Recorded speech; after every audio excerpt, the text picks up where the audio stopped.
In the winter of 2013, one of the strangest, most chilling mysteries of the internet was born. The case of a young woman named Elisa Lam, a college student who vanished inside one of the darkest hotels in history, the Cecil Hotel. But it wasn't her disappearance that terrified the world. It was what the cameras captured, and where she was eventually found. This is not the story of a horror film.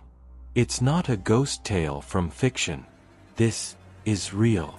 It happened in the heart of Los Angeles, in a real hotel, in a real elevator, with a real girl, whose final moments remain a mystery to this day.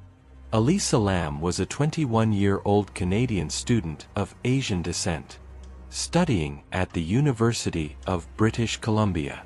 She was bright, thoughtful, and open on her blog, often writing about her struggles with mental illness. Elisa was diagnosed with bipolar disorder and depression. In January 2013, she set out on a solo trip along the U.S. West Coast, a journey of reflection, of healing.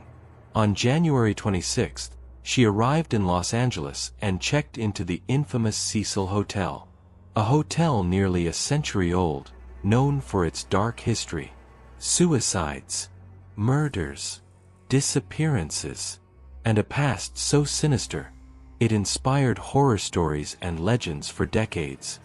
Elisa didn't know all of that. Or maybe, she didn't care. At first, she shared a room with strangers. But due to odd behavior, hotel staff moved her to a private room. Then, on January 31st, she vanished. She disappeared, without a trace. She didn't check out. She didn't leave a note. Her luggage and laptop remained in her room, untouched. Her parents, worried, called the police. Searches began. No sign. It was as if the hotel swallowed her whole. Then came the video. The surveillance footage that shocked the internet. Elisa appears entering an elevator on the 4th floor. She presses multiple buttons. Waits. But the door does not close. She peers out. First to the left, then the right. Cautiously, as if she sees someone, or something. Then she hides in the corner, quickly. Moments later, she steps out and starts moving. Strangely, her arms flail. Her fingers twist as if she's communicating with the air. She walks out of the frame and vanishes. After that, the elevator door finally closes and moves.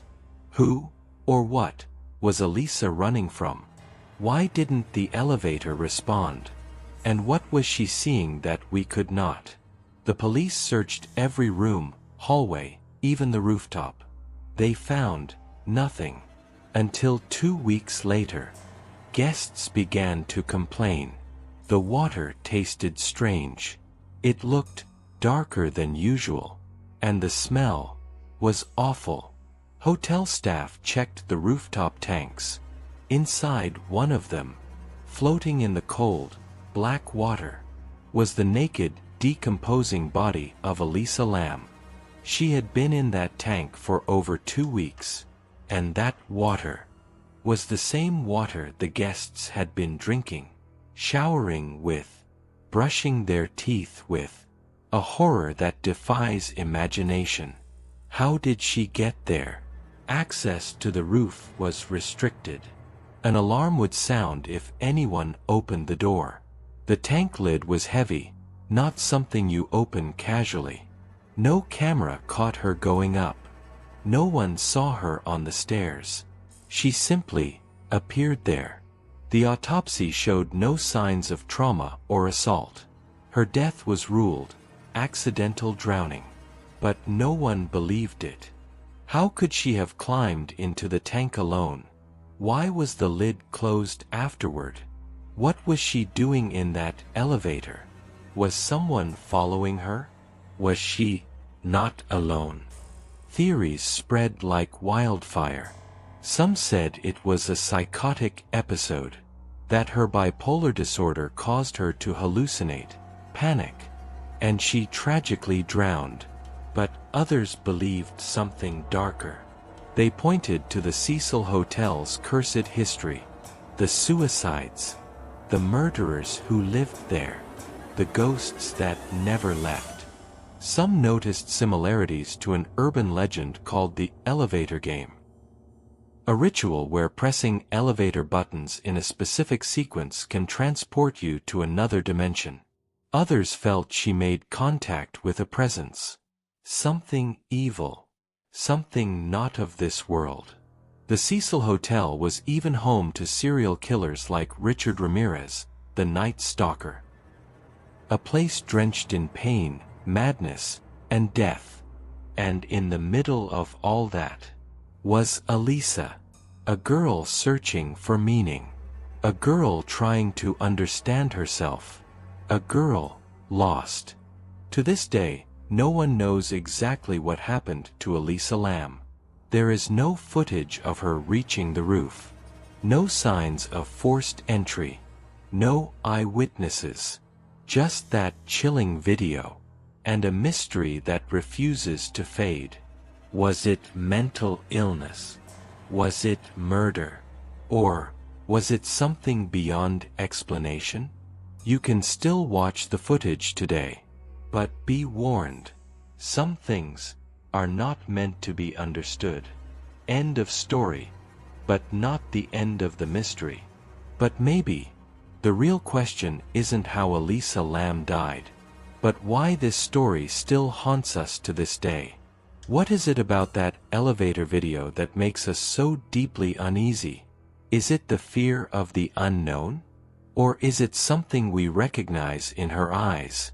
That lost, desperate look, searching for a way out, for safety, for answers? Maybe it's because deep down, we realize this could happen to any one of us. Because sometimes, the scariest stories aren't about ghosts. They're about things we simply cannot explain. And Elisa remains an unanswered question, in a hotel that still echoes with shadows and secrets that never sleep. Microphone, now it's your turn. What do you think happened to Elisa Lam? Was it mental illness? A crime? Something supernatural? Backhand index pointing down. Share your theory in the comments below. Let's unravel this mystery together. And if this story gave you chills, don't forget to like and subscribe for more.